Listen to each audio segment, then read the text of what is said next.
تو ہم گناہگار ضرور ہیں لیکن ہم رسول پاک کے باقی نہیں ہیں۔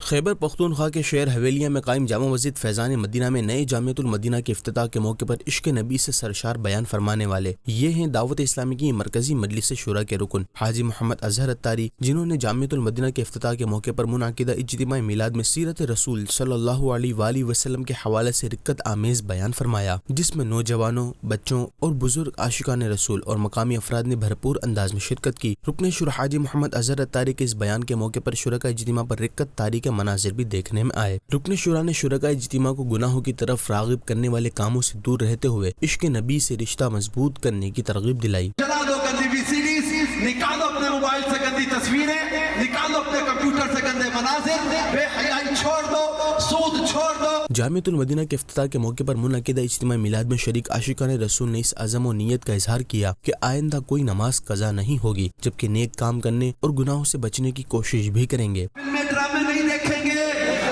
ماں باپ کو نہیں ستائیں گے، کبھی جھوٹ نہیں بولیں گے۔ اجتماع کے اختتام پر نبی پاک صلی اللہ علیہ وآلہ وسلم کی بارگاہ میں اشک بار آنکھوں سے صلاۃ و سلام پیش کیا گیا۔